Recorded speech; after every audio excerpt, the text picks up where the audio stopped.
Howdy coders. Today we're going to multiply your coding skills with a fascinating look into the world of factorials. Now you might be wondering, why factorials? Well, they are a fundamental concept in mathematics and computer science and are often used in algorithms, such as this, data analysis, and even games. So remember, we're not just adding to your knowledge here. We're multiplying it exponentially. Ugh, cringe, the puns. Puns are fun. Righto, so for those of you that may not remember learning about factorials in school, don't worry, I got you covered. And another reason I like this one is I'm hoping it could be kind of short to the point and sweet and not a super long-winded video.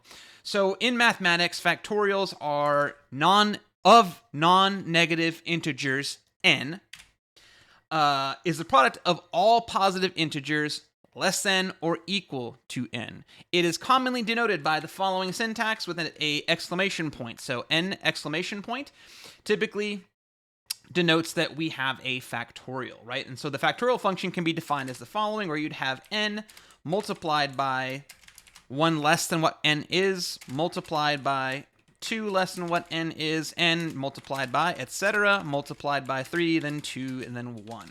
So that's what your function looks like, but for those of you that can't read that as readily as someone that has a mathematics or computer science background, you're basically looking like this. 5 factorial is 5 times minus 1, which is 4, times minus 2, which is 3, 2, 1, which would get us an answer of 120 for 5 factorial. So that's what we're looking at right here. 5 times 4, 20, times 3, 60, times 2, 120, right?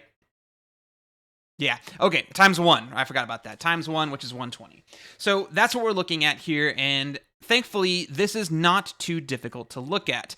If you're even looking at an example, so again, the actual way you're defining this right here looks complicated, but when you plug in an actual number, such as 5, you can see here that we are somehow iteratively or even recursively moving through a series of numbers and multiplying a result together and returning that result. So the actual code for this ain't too bad. And looking at it, you're like, all right, that's cool. So 0 and 0 has a factorial of 1, and 1 also has a factorial of 1. 5 is 120, and 10 is 3,628,800. So you can see it goes pretty crazy exponentially right there, hence the pun at the beginning of the video. So that's what we're looking at here, and rather than beat around the bush, let's just kind of dive on in and begin checking out what we can do here. I'm going to actually implement this in 2 different ways, talk about the pros and cons, and talk about their big O notations as well. So let's dive on in. We have a function called factorial. Now, there's two main approaches to solve this. But one is iterative, which is probably where a lot of us newbies will probably tend to go to because we definitely see some kind of loop action going on here. And there is also the recursive approach, meaning I can have the function call itself over and over and over again. So let's code out one, check out some of these inputs, comment out the code, or make a separate function for testing and see what both implementations look like and confirm that they log these answers. Then we'll talk about their pros and cons, big O, edge cases to consider, etc., etc. So starting off with factorial, and let's call this factorial iterative, right? So we're going to be iterating through a value here. We are going to say that let result equal 1. So result is what we're going to be returning after we're done iterating through our code here, and for visual purposes, I'm going to go ahead and choose to log that result. That way I can see it above my fat head here. And what we're simply going to do is set up a good old traditional for loop that will start at the value iterator of 2 because we're already starting at 1. So you can see rather than taking the approach of subtracting downwards, I figured it'd be easy to set up an iterator that just simply multiplies itself up this way, right? So the loop starts here, our result starts here, they get multiplied together to get 2, and then it just simply moves up from there in the loop until it gets 2, up at 2, and including our number. So not a less than, but a less than equal situation. So we're going to say I equals 2, I is less than or equal to our n, which is our input, and then simply it's going to increment I plus plus each way. So like I said, we're going in the reverse direction here instead of the left to right direction that I described the example in. Again, because it's only multiplication, the order of operations here doesn't matter. As long as we pick one side and go to the other, that should be fine. So in the loops code, we can simply say, take the current result and multiply it by whatever our iterator is, and that is it. That's all we got to do right there. Let's call factorial 10 to see if it logs the correct results here. Yoink. Let's actually run this program. I don't know why my prettier extension is telling me I have a syntax error. I don't see a syntax error. Do y'all see a syntax error? I don't see a syntax error. Wonder why it's doing that. That'd probably be why. Oh, because I ran the test. Hold on.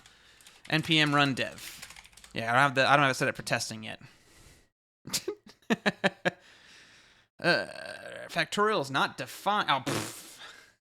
I called it factorial iterative. I'm not editing this mistake out to look like I'm smarter than I am. I make the same dumb mistakes that we all do. You just learn to laugh at them and solve them. So let's try that again with a new call to it. And there we go. We got our answer of 3,628,800, which was correct. Let's go ahead and call this sucker again with 5 to see what we look like here. Loving it. 120 is correct.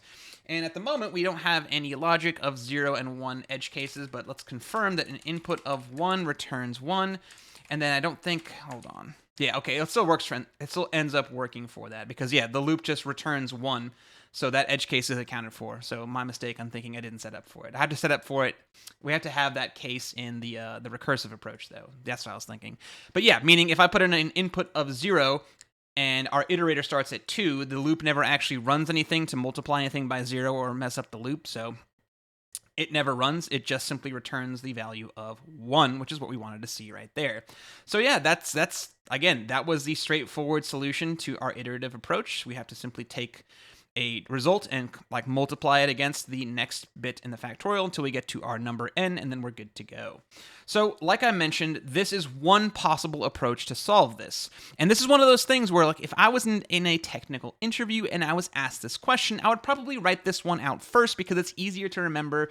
If you're not versed in recursive solutions and things like that, then spitting this out on a whiteboard or on a notepad or even in a text editor of some kind to your interviewer shows that you can, or you know how to solve it, but showing them to solve it in a different way sets you apart from someone who would simply spit this out and expect them to be patted on the back. So let's go ahead and code out a second version of this. We're going to call it factorial recursive, which seems to be, yeah, because I have this window open here that imports a factorial recursive. So we're going to go ahead and have that in there. Same thing, it's going to take a value of n, and it's going to run some code in the function body here. We are going to say, if n is an input value of 0, we are done, and we can return 1. That way we can just go ahead and catch that edge case, which is, again, if n is 0, we simply return 1, which will also help us as we this is also going to be our exiting condition for our recursive solution. Once n gets down to 0, we are done multiplying everything, and this one will actually work the way we expect, which is how I showed the code here. I'll actually start at 5, multiply times 4, times 3, times 2, times 1. When it gets to 0, that value simply returns 1. Or if the input itself is 0, it returns 1 because that's what a factorial of 0 is indeed 1. Otherwise, we need to call the following code. Return what our current input is multiplied by a call to this function of n minus 1.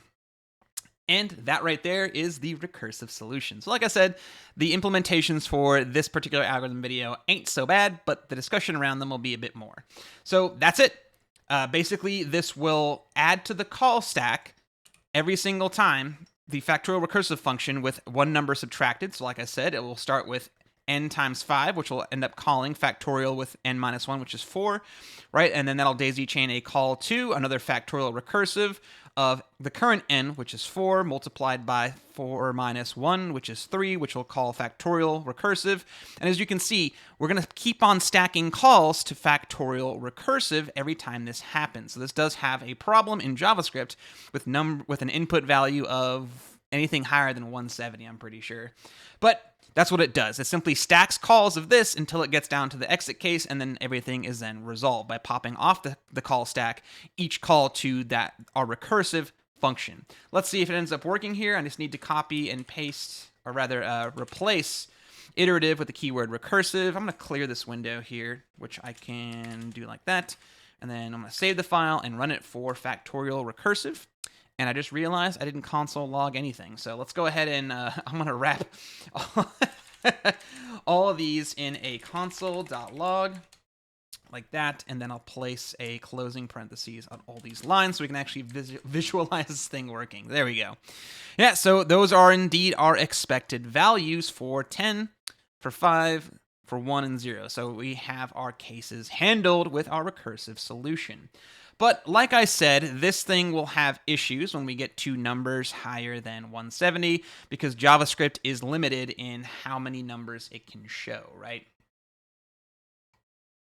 Yeah, so the JavaScript number type has a maximum value that it can represent exactly. So for example, if I get rid of these and I call 170, we get this massive number, 7.2 times e to the 306th. That is a massive number, but once I call 171, we should see infinity, which we do. So that is that's an edge case we can account for. Like if you wanted to, we can punch up these things with things like the following. If n is greater than 170, this should probably throw an error or return early or do something that says input must be less than 170 because JavaScript can't handle the displaying of numbers larger than that for our factorial, which could be a problem. We could also throw in edge cases such as like, if is integer. So like if n is not an integer, we're going to have a problem here. So we're going to say throw new error. I don't think I've done throwing new errors in my demos in this series before, but this is something you could do as well. Right? You could have your function throw errors on these edge cases and again show your interviewer that you're not just thinking at the problem in front of you, but you're also thinking of problems that your solution can encounter as well, right? So, and again, it's only for positive integers. So if n is less than 0, be like, nah, homie, ain't gonna work. We can be like, throw new error. Input must be a non-negative integer. So you have some edge cases you could throw out in an interview. So again, something that was relatively simple code-wise, we can punch up a little bit to show that we know our stuff. So yeah, that's some edge cases we can consider in our code block here that can really show off that our skills are pretty solid. So in terms, again, like the solutions, like I said, the code's not hard. So discussing more relevant things about these code examples here of the two solutions, the big O for both is a big O of n, because again, that we are singular line here. Where can I? Why did I get an error? Oh, my own error through. Yeah, so our big O is that linear line right there, meaning the larger our input n gets, the longer it's going to have to potentially, in time complexity, calculate the factorial of that number, because as you can see, the number gets pretty large as the input goes. The difference here is their space complexity, however, right? So both have a big O of n for time complexity, but for space they have different, right? Iterative will have a space complexity of big O of 1. That is because it's basically calculating in place and iterating over the number n, and nothing is growing, right? It has one context, just the result variable, which multiplying that value over and over again is a complexity of 1. So the iterative has a better space complexity. But you're wondering, what's wrong with the recursive solution? Remember I talked about the call stack being a thing in the recursive solution, right? So the recursive solution will actually have a space complexity that the iterative does not. That is because, like I had mentioned, every single time we recursively call our function, it is added to the call stack. And that means it makes n nested calls and thus needs to keep track of n in different contexts. So it has to keep track of the n as we keep subtracting it, right? Before it can start returning value. So it has a space complexity of those functions being stacked on each other in the JavaScript call stack. So it's a great example of if you can code both of these in a technical interview and be able to talk about the same time complexity, but showing that there are trade-offs in the space complexity of these two functions, of these two implementations, then again, it shows that you know your stuff, which is always a thing. So, for the iterative solution, again, this is fairly simple to look at. So simplicity can be something that you strive for. And then you can point out, like, I would prefer this because it's a more simple and easy to read solution. And I mean, I guess you could argue this is definitely simpler looking. So, let me rephrase that. Let me say that the implementation is performance here, right? The iterative will typically perform better for recursive ones because they don't have that overhead of additional function calls like a recursive one does. It doesn't have the issue of space efficiency, but you could argue that the code complexity is compared to this basic statement right here, you could argue that this is technically more complex. So I'm going to put that in big air quotes because we can look at that and go, that's really not that bad if you're not familiar with recursion as a coding concept. So, that's why I would say down here, you could say, again, in air quotes, this is technically simpler to write, maybe not to understand. And it definitely uses less code, but again, it has that space complexity issue of big O of n. And the error that it can have is our error called Stack Overflow, the name of a website we're all fondly familiar with as programmers, right? Recursive functions can lead to Stack Overflow errors for large inputs because each recursive call adds a layer to the call stack. And in JavaScript, you have a maximum call stack size. So when you stack too many factorial recursive calls on top of each other, you'll get a Stack Overflow error, the name of the website we all know all so well. So beyond these edge cases and the code we've been looking at here, being able to describe that kind of what I've been showing y'all here, understanding the different approaches of recursive versus iterative, and being able to discuss their efficiency between them, showing that you know how to handle these edge cases, and preparing for your interview to talk about what I've discussed here. Again, like, this is simpler looking code, this is more complex, this has this problem, this has that problem, these are their big O's.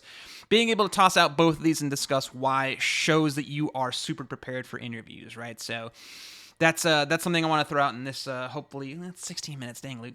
But anyway, that's about it for this one. I have the tests written here, but I would have to module exports them here, but it is what it is, no big deal. So as always, thanks for watching. I hope you found this video helpful in our journey together to become better developers. And if you enjoyed it, please give us a thumbs up and consider subscribing to our channel for more videos like this.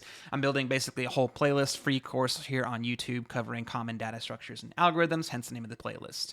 I'd love to hear y'all's thoughts. If you have any other goofy solutions or edge cases you want to throw in the comments, link a code pen or just paste the code in below. I like to take a look at it because I like to learn and see other people's thought processes as well. So remember, positive and constructive comments are the ones that are always welcome here. So let's keep our discussion going and helping each other improve our coding skills. So thanks again, and I'll see y'all in the next video.